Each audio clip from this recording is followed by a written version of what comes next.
A जोरदार welcome to all my 12th class students in yet another session by Komal ma'am. विश्वास मानती हूं कि आपने मेरे चैनल को सब्सक्राइब कर लिया होगा। बहुत हो गए चैप्टर्स, पढ़ लिए हमने चैप्टर्स, समराइज कर लिया, बट सबसे इंपॉर्टेंट मुद्दा हम नहीं भूलेंगे। वो क्या है? बेस्ट आंसर कैसे लिखा जाए। चलिए, तो आज वो जड़ी बूटी देने आई हूं मैं आपको कि आप एक अच्छा आंसर लिखने की कला सीख लें, एक परफेक्ट आंसर, ताकि कोई चाह कर भी मेरे बच्चों के मार्क्स ना ले पाए। बट उससे भी पहले एक बहुत इंपॉर्टेंट इंफॉर्मेशन, कल आप सबके लिए लाइव आ रही हूं मैं, और कल 3 बजे और रात को 9 बजे 2 लाइव सेशंस में हम फ्लेमिंगो बुक के सारे चैप्टर्स और पोम कवर करेंगे।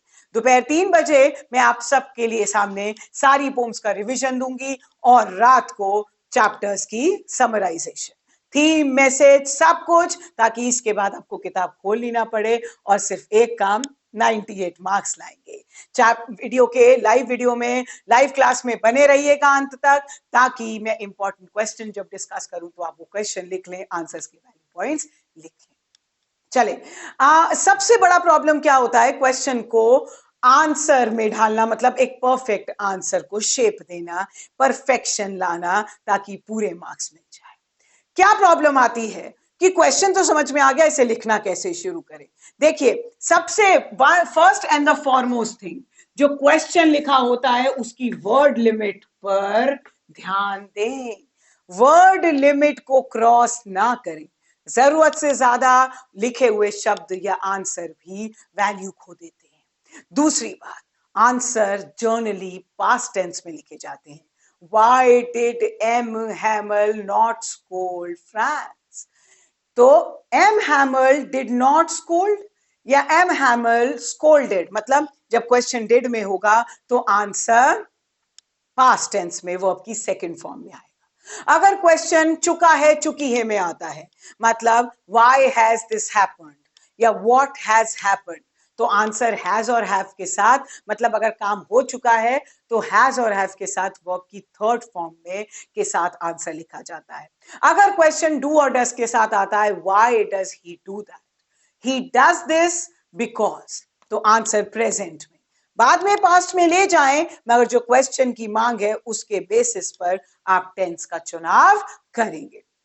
क्वेश्चंस की लाइन को कॉपी करें और फिर उसे रेफरेंस आंसर से जोड़ें। ऐसे भी कॉन्वर्सेशन वाले भी क्वेश्चंस आएंगे कि दो लोगों के बीच में कॉन्वर्सेशन है, इसे आगे बढ़ाएं। याद रखिएगा, बोर्ड एग्जाम में आंसर एक स्टूडेंट के नजरिए से लिखा जाना चाहिए। आपके आंसर में नेगेटिविटी, वॉयलेंस, इसमें कहीं आंसर में इन चीजों को जगह ना दें। आंसर पॉजिटिव माइंडसेट के साथ लिखें, एक बच्चे के पर्सपेक्टिव से लिखें, जो आपकी उम्र का बच्चा सोच रहा हो उस कॉन्सेप्ट से आंसर लिखें। वैल्यू पॉइंट्स अगर पूरे होते हैं, 2 मार्क्स का क्वेश्चन है, वैल्यू पॉइंट्स पूरे होते हैं तो आपके 1 मार्क्स पक्के, मतलब एक कंटेंट का और एक एक्सप्रेशन का। कंटेंट माने आपने क्या लिखा है और आप उसे किस तरह से ढाल रहे हो, सही शब्दों का इस्तेमाल कर रहे हो, अप्रोप्रिएट ग्रामर, टेंस का और टोन का सही इस्तेमाल है, तो आपके 2 मार्क्स पूरे पक्के। प्लीज इतना कर दो कि आप जो चैप्टर हैं, हर चैप्टर के कुछ अच्छे अच्छे वर्ड्स की एक लिस्ट तैयार करें, और वो वर्ड्स आपको, आपके आंसर्स चाहे लॉन्ग है, शॉर्ट है, और मुद्दा तो ये है, सबसे अच्छी बात तो ये है कि वो सब आपको आर्टिकल राइटिंग, आपको लेटर राइटिंग में भी काम आ जाएंगे। वो वर्ड्स कहीं ना कहीं घूम फिर के वोकैबुलरी बढ़ेगी कि नहीं, और अनसीन पैसेज को जल्दी समझने में मदद करेंगे। तो फटाफट इस वीडियो को देखने के बाद 4-5 चैप्टर की वर्ड, इंपॉर्टेंट वर्ड्स निकाल लो, और अगर नहीं कर सकते हो तो कल इंतजार करना, एक नई वीडियो में मैं ही आपके लिए कुछ अच्छे वर्ड्स लेकर आऊंगी, सारे चैप्टर की ग्लॉसरी, माने जो आप आंसर्स में बेसिकली यूज कर सकते हैं। और वर्ड्स इजी लैंग्वेज में लिखना, ऐसा नहीं है कुछ सुपरफ्लुअस लिखते हैं तो हमें ज्यादा मार्क्स मिल जाते हैं। एक एग्जामिनर क्या देखता है कि आपका जो राइटिंग स्टाइल है वो समझ आ रहा हो। इजी लैंग्वेज में लिखिए, बहुत डिफिकल्ट वर्ड में ना जाएं, अगर उनकी स्पेलिंग गलत हो गई तो फिर प्रॉब्लम है। जो आंसर लिखा है उसके वैल्यू पॉइंट्स को अंडरलाइन कर दो, ताकि एग्जामिनर देख पाए कि आपने पर्टिकुलरली क्या लिखा है और ये वो पॉइंट्स है।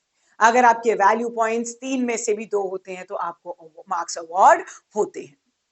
अगर क्वेश्चंस आपको समझ नहीं आए, एक बार नहीं 2 बार पढ़ो उसको। जब आप 2 बार क्वेश्चन पढ़ोगे तो आपको कहीं ना कहीं कोई ना कोई रेफरेंस तो मिल ही जाएगा, और अगर फिर भी नहीं मिले तो चैप्टर की थीम और मैसेज से उसकी स्टोरी को जोड़ना। बट आई नो मेरे बच्चा पार्टी इतनी तो स्मार्ट है कि उन्हें स्टेटमेंट बेस्ड क्वेश्चन समझ में आएंगे कि जो स्टेटमेंट लिखी होती है उस स्टेटमेंट को इट इज ट्रू या it is appropriate, the story the statement is about the story, और इस स्टेटमेंट को फिर कहानी से जोड़ दो। कॉन्वर्सेशन के बेस पर आए कि 2 लोगों के बीच में कॉन्वर्सेशन है, इसे आगे बढ़ाओ। तो ऐसी कॉन्वर्सेशन बनाना जिसमें उस चैप्टर का बेसिक मुद्दा बाहर निकल कर आए, और फिर याद रखना पॉजिटिविटी झलकनी चाहिए आपके आंसर में। और कीवर्ड्स मैं आपको पहले ही बता चुकी हूं। एंड पोम्स किसने लिखी है, उनके पोएट्स का नाम याद कर लो, ऑथर्स का नाम याद कर लो। अगर हम अपने चैप्टर में और अपने आंसर्स में ऑथर्स का नाम, जैसे the chapter Law Spring by Anees Jung highlights the fact that child labor is a curse, तो आपके काम को वेटेज मिलती है।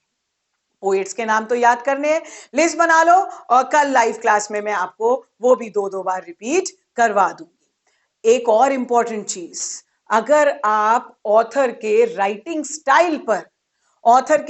स्टाइल पर एक दो वर्ड्स, उनके इस ऑथर का राइटिंग स्टाइल ये है, कल की ह्यूमर और सटायर ऐड करता है, अगर आप ऐसे 2-2 पॉइंट सबके याद कर लो तो ऐसे लॉन्ग क्वेश्चन में उसको आप ऐड कर सकते हो, या फिर comment on the work of the author, ऐसे क्वेश्चन आ जाएंगे तो आपने उनकी वो क्वालिटी को लिखना है और फिर उससे एग्जांपल्स, चैप्टर की स्टोरी से इंस्टेंसेस उसमें लिख देने।